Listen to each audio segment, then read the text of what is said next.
Hey guys, it's Michelle Patterson here with Angel Souls, and I'm going to do another tag video. This again, I was tagged by Rajneesh Pranapati, and I totally made a mistake. I thought that he had tagged me 3 times, and so I started with tag number 3, and then I've never done any other tags, so those would have been my 1, 2, 3s, and he only tagged me for 2 of them, I think. Rajneesh, if I'm wrong on that, let me know.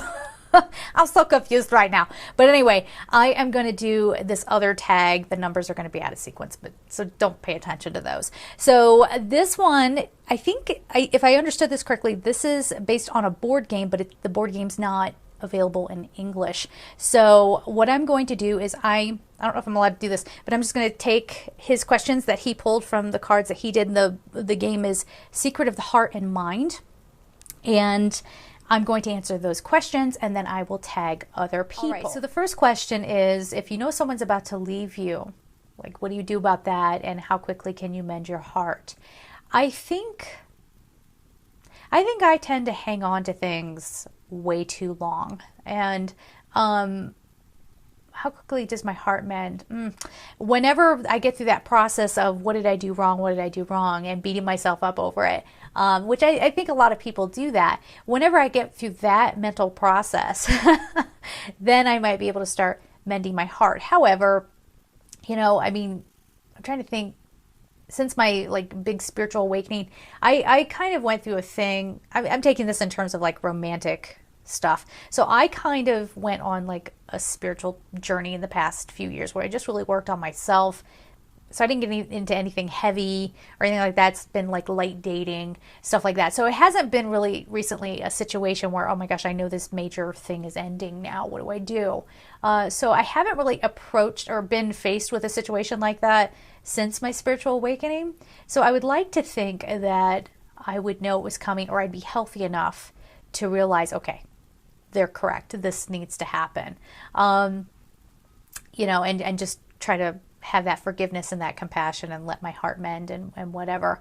But if we're talking in terms of friendships, if I know a friend is on their way out, okay, again, how do I put this nicely? I probably already thought our friendship was over a long time ago. Because I'm one of those people, I'm loyal to a fault, and there might be some people out there who don't believe that, but I am loyal to a fault. And if you're not giving it back, or if you're being derogatory in some way, or if our values and stuff, they don't match up, I probably started kind of just pulling away from you and not getting mixed up with that energy.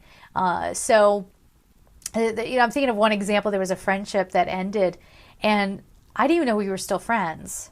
And then I get this call, and it was this big, you did this. It was all blaming, no accountability for anything that this person had done. And I got stories about this person, okay, some of the crazy stuff she pulled. But, taking no accountability. And she just sort of ended the friendship. And I was like, oh gosh, okay.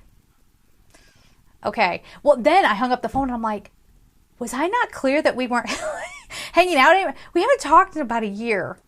So...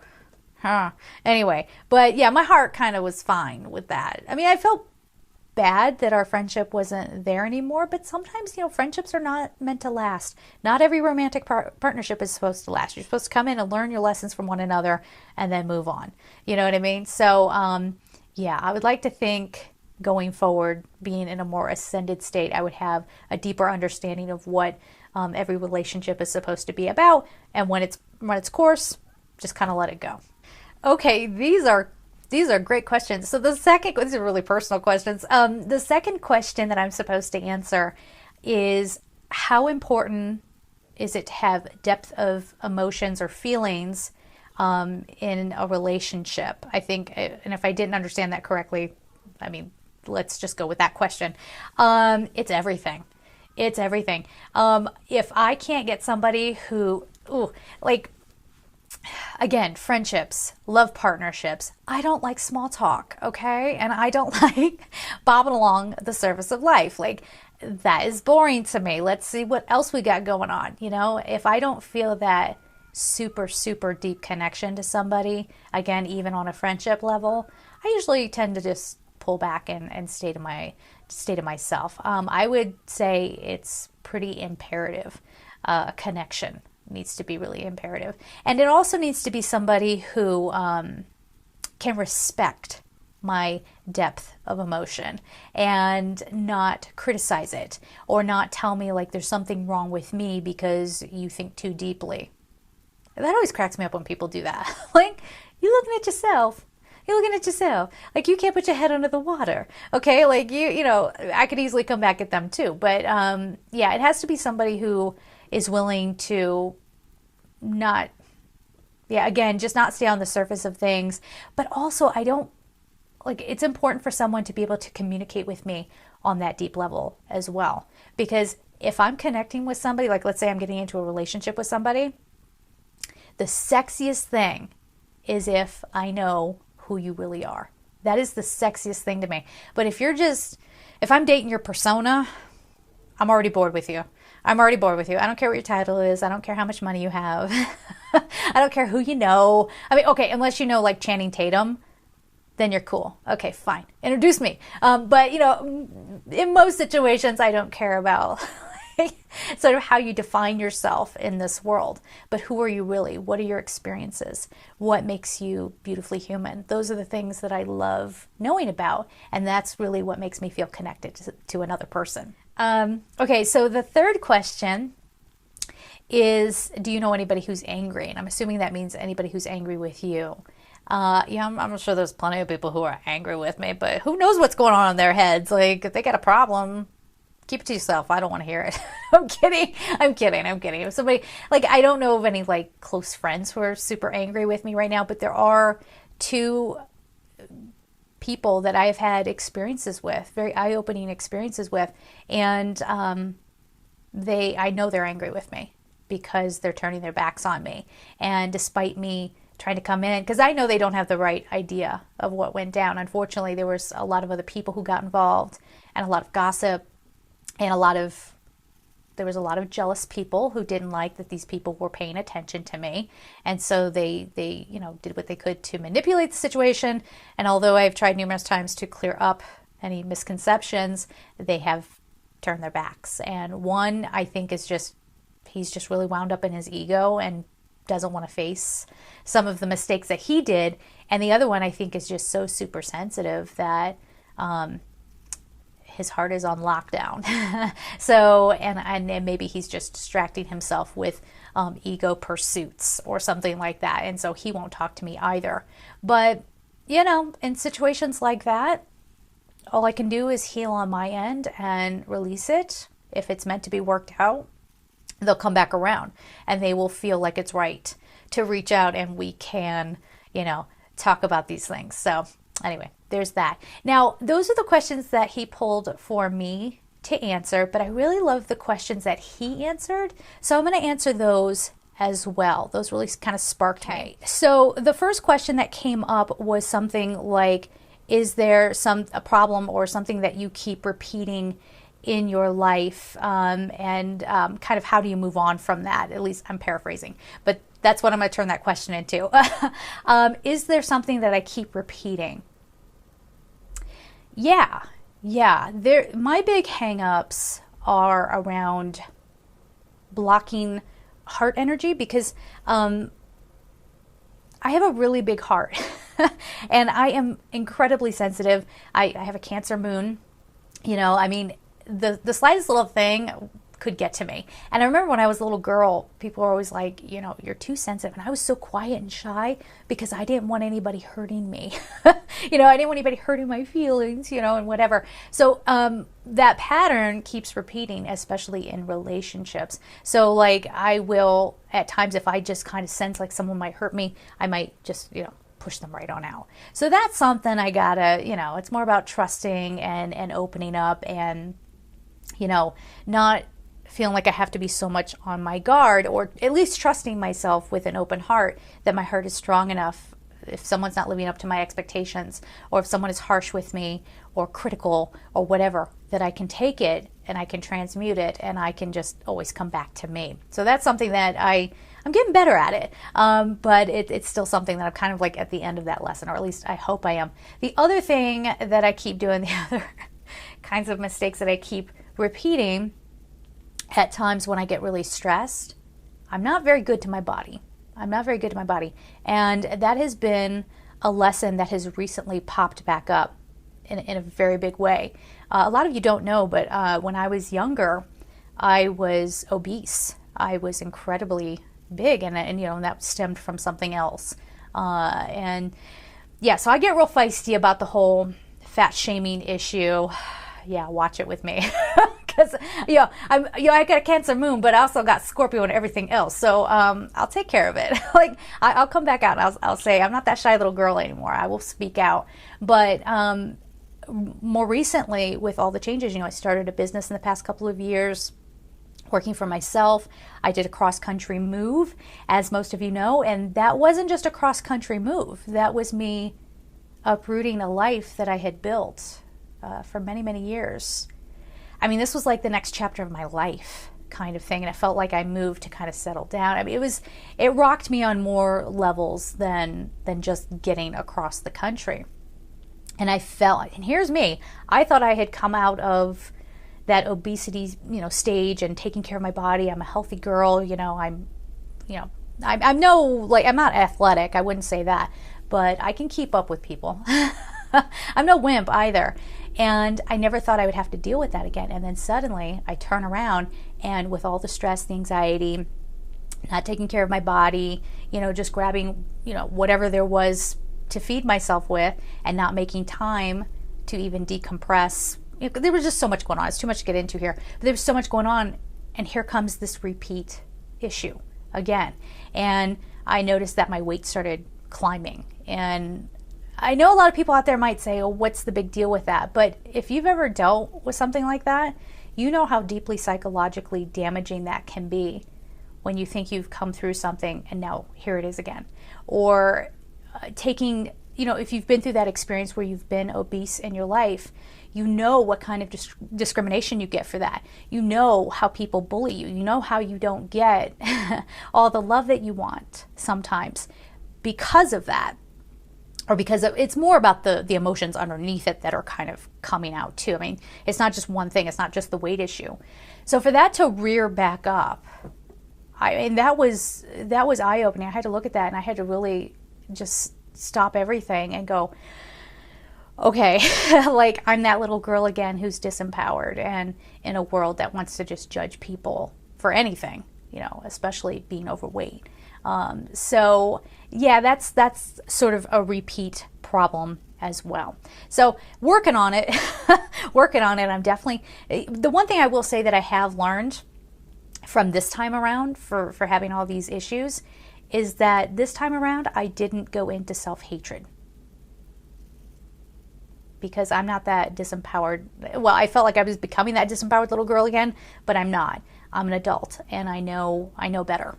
Okay, and a child may be leaning on people for their needs, but I'm an adult and I take care of myself. So that's the one big lesson that I've learned from that. And I hope that was the lesson so that I can get into the space of letting this go now again and getting back to a healthier state. All right. Okay, so I think the next question is, what brought you to your calling? What was the gift from this calling? And I guess kind of how is it affecting you? What brought me to this calling? I think it kind of builds on that stuff from before. When I was a little girl, I went through some stuff as a child, and I could hear beings around me. And I don't know, now I know that they were angels and my spirit guides and stuff, but back then I used to get really mad at them. I was scared of them. Not at first, I wasn't scared of them. They just seemed normal. And then when I was, like most people, when I was taught it wasn't normal, I started getting scared of them. And plus, like I said, there was a lot of stuff going on. I was already starting to develop my eating behaviors at that point, and then getting picked on for, being overweight and all that stuff. And I would get mad at them and I would shove them out. And it was interesting because that abuse pattern, that bullying pattern continued on well into my adulthood, to the point where even in my career, I always had these subordinate roles. Now, I'm not made to be a subordinate. I'm not designed for that. I'm built to be a leader. And I know that. And I always knew that. But, then you get into, there's sort of this split between who you are, what you know you're supposed to be doing, and what the world expects of you. So I was constantly in these situations, again, the career thing is coming up, where I felt diminished, bullied, underappreciated, and if you spoke up about it, they would say, like, oh, you have a chip on your shoulder, get over yourself. It's because they don't want to be challenged, right? So I finally got to a point where I was with somebody who was, this person I think is suffering, honestly, God bless them. But they became so, I'm sorry to keep throwing this word around, but abusive, like just abusive as a superior, that I just had to go. And it was that thing that kind of hit me down, just kind of knocked me down into such a low point that I'm like, okay, I give up. What? Like, I was spiritually advanced enough at that point to go, okay, I get it. This isn't working. Okay, you're trying to push me out of this situation. Where do I go now? And I did that whole thing where I was sad and down and thinking, this is as good as life is going to get. Is this all there is? Kind of thing. And that's what opened me up to really leaning on my spirituality. And it was through leaning on my spirituality that I got opened up again to the angels. And it was sort of like a homecoming. It was a reunion. And there were these beings that I absolutely remembered. And there was a bit of me that was kind of like, y'all mad at me for making you leave my life? And the answer to that was, we never left. We respected your space. You wanted your space, but we were never gone. We just didn't chatter at you the way that we used to. So yeah, when that moment, the gift was feeling, again, these are powerful words, but feeling resurrected, feeling like I'm remembering myself, coming back to me and remembering I'm not that little subordinate that has to be the scapegoat for everybody and be a punching bag for people who are too stressed out about their choices in life, so they just want to beat me up. I'm not that person. I don't need to be bullied by people. I can stand up and have an opinion, when the whole world thinks that you should be X, Y, and Z, and I don't fit that mold. I can speak out about it, and that's okay. Because honestly, in finding that strength again is, it's one of those things, like at this point in my life, I think I've been knocked down so many times that even if somebody knocks me down again, I just go, all right, I can do this. I can reinvent myself because I know how, because I've been there. So the gift was them helping me find my soul again, helping me remember who I am. And despite people making fun of me, and you guys know about this, if you're watching this, you've had people call you crazy, you've had people make fun of you or whatever, I'm sure. I tapped into my gift anyway, and I got on my path. And that was the most empowering moment of my entire life. Remembering who I am, remembering my soul, being back in touch with the angels, being back in touch with, and remembering why I came here, why I bothered to go through all this again. And even having this tumble of epiphanies from that. Because, when we go through horrible things in our lives, what's the first thing we ask? Why? Why did that happen? And I did that too. Why? I had to have those pain experiences to truly understand what it is to be human. Because without those experiences, you can't go out and try to be any sort of counsel for anybody else. And I'm not saying counsel as in, or counselor in the fact of, oh, I'm going to go help other people who endured the things that I went through. It may not play out like that, but I could not sit here and do what I do with love and compassion if I didn't have the experience of being knocked down and the experience of learning how to stand back up. Okay? So now I can sit here, no matter what your story is, I can sit here and say, I know what it is to be knocked down, and I know what it is to stand back up, and this is what I did. See if it works for you. And there, again, is another gift. The third question is, do you have prophetic dreams? And if you do have prophetic dreams, have they come to pass? Have they actually happened? Sort of. Not in the way you're thinking. There have been a couple of times in my life, like I've dreamt that there were plane crashes, and then they happened.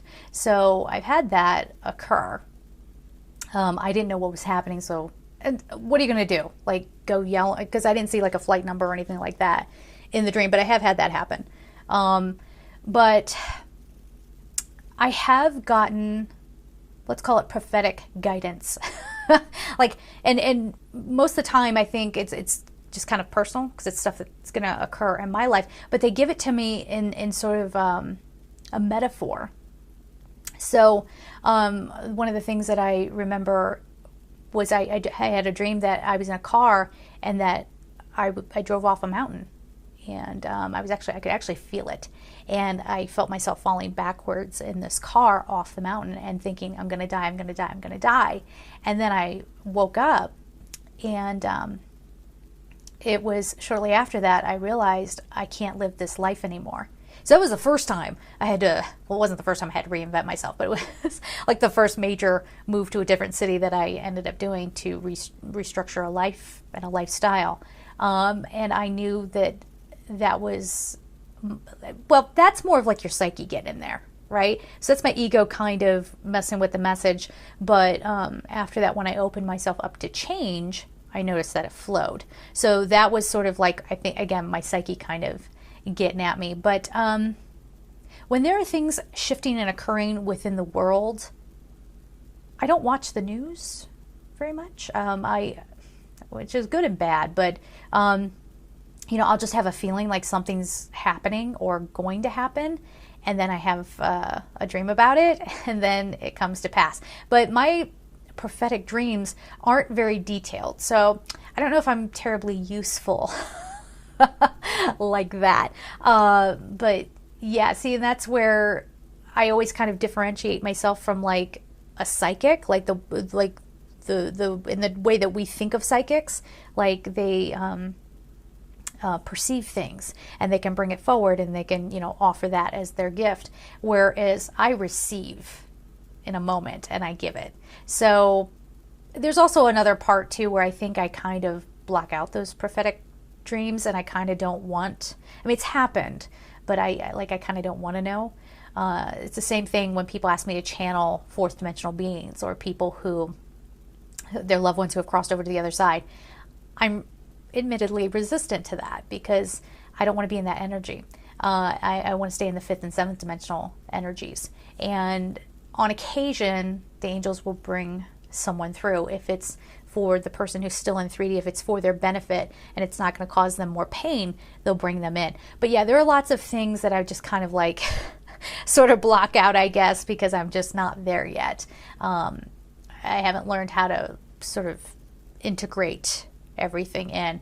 So that's one of the things about spirit that it's kind of cool. Like, they'll respect it. If you don't want to know what's going to happen, they're not going to put it in your brain. On like a smaller level, there have been, well, I had prophetic dreams about, and this, I think it was the angels trying to warn me. I was in an abusive relationship. There's that word again, an abusive relationship, and the guy was cheating on me. And I kept having nothing. This guy was pretty smooth. There's nothing going that would make me normally question it on the surface, but I kept having dreams. And I could even see this person, his other woman. I could even see her in my dreams. And then sure enough, it took a couple of weeks, and finally he came out with it. So I guess, on a personal level, again, with the prophetic dreams, there are some times where they've kind of put something in me to pay attention to. So yeah, I guess there's that part. Okay, so now comes the part where I tag other people. So now, if you guys don't feel like doing this because these are very personal questions, I get it. But if you would like to, we would love to hear from you. Lisa Beachy, I'd like to tag Lisa Beachy, Jean Wiley, and Barbara Goldsmith. I love you ladies so much, and I would love to hear more about you. Now, again, I don't have the board game that this is. I think it's a board game. I keep calling it a board game. I'm not sure if it is, but it's called The Secret of the Heart and Mind. Again, and I think if you want to just kind of pick any of the questions here that I answered to answer for yourself, that would be great. Or just let us know something that really sparks your heart.